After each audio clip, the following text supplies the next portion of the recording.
السلام علیکم. کل میں نے آپ سے کہا تھا کہ کبوتروں کی بیماری کا جو بچوں کے چونچوں پہ ہو جاتے ہیں دانے، تو میں اس کا علاج آپ کو بتاؤں گی. میرے کبوتر کوئی بھی بیمار نہیں ہوتے ماشاءاللہ سے، سب صحت مند. کل جو آپ نے ایک لکوا کبوتر دیکھا ہوگا میری ویڈیو میں، وہ کہیں باہر سے اڑ کے آیا، یہ سامنے ہے، یہ سامنے ہے جس کی دم نہیں ہے. اب یہ بیچارہ ہے نا، لال آنکھوں والا لکوا ہے، یہ پیلی آنکھیں ہیں. تو اب اس کو ظاہر ہے کیا کروں، بیچارے کو پھینک تو سکتی نہیں، کسی نے پھینک دیا ہمارے یہاں گیا. باقی یہ سب میرے لگتے ہیں اور یہ گرے کلر کے دو ہیں. تو میں آپ کو وہ دکھاتی ہوں جو کیا کہتے ہیں دانوں والا مسئلہ ہے، دانوں والا پکڑنا. اب یہ ہے نا، اس کے مچھروں نے کاٹا ہوا ہے نا، جیسے ہاں یہ مچھروں نے اس کی چونچ پہ کاٹا ہے. ہاں یہ ادھر بھی اور یہ تو اور اس کی آنکھ آئی ہوئی ہے، یہ کاٹا ہوا بھی ہے، اس کی آنکھ بھی آئی ہوئی ہے. تو اس کا میں یہ کروں گی کہ نا اس کی آنکھ میں پھٹکڑی کا پانی بنا کے نا وہ شاور کروں گی. اور یہ جو دانوں کا ہے یہ ادھر آئیے.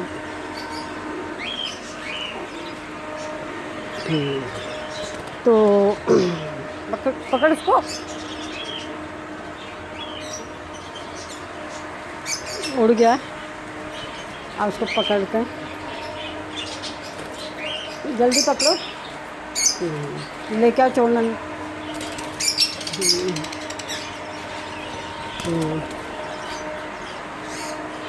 اب جو یہ ہے اس کی چونچ پہ کیا کرنا ہے، یہ جو کالا آئل ہے نا یہ لگانا ہے جو، ہاں اس کی چونچ پہ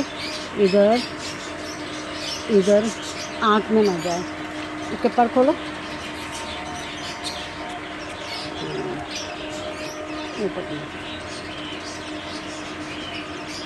اس کے پر پہ بھی ایک کاٹا ہوا.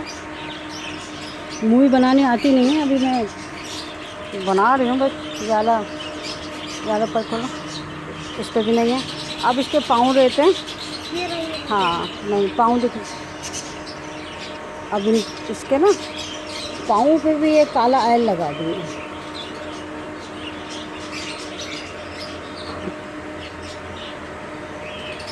اب یہ کالا آئل کی وجہ سے نہ اس کو مچھر کاٹیں گے اور نہ انشاءاللہ کوئی ہوگا. اب اس میں آپ بچے دیکھیں، یہ خود میں بچے ہیں، یہ انڈے ہیں یہ اس کے، اور ایک یہ انڈے رکھے ہیں. یہ بچہ نکلا ہوا ہے، دکھ رہا ہوگا آپ کو. اب ان سب کی چونچوں پہ نا میں کوپیکس چھڑک دوں گی اس کے نیچے. اور یہ دیکھیں ماشاءاللہ سے ان کی چونچوں پہ بھی نا یہ آئل لگا دوں گا، آئل لگا دوں گی ہلکا سا، بالکل ایسے نہیں کہ آپ کالا ہی کر دو اس بیچارے کا منہ. اور اس کے کھلے ہوئے حصوں پہ ایسے کر کے نا ہلکے ہلکے آئل کا، بس معمولی سے آئل لیجیے گا، یہ جیسے میرے ہاتھ پہ لگا ہوا نا. تو یہ آئل نا اس کو لگانا ہے اس کے پر پہ، ادھر ہی کاٹتے مچھر. اب یہ پتہ بھی نہیں چلے گا کہ آپ کو یہ آئل لگا ہوا ہے، کیونکہ اگر زیادہ آئل لگائیں گے تو یہ بیچارہ نا بہت وہ ہو جائے گا. ابھی تو آئل لگ گیا، اب یہ محفوظ ہوگا. اب میں اس کو جگہ پہ رکھتی ہوں. اب یہ ہیپی اوکے، اللہ حافظ.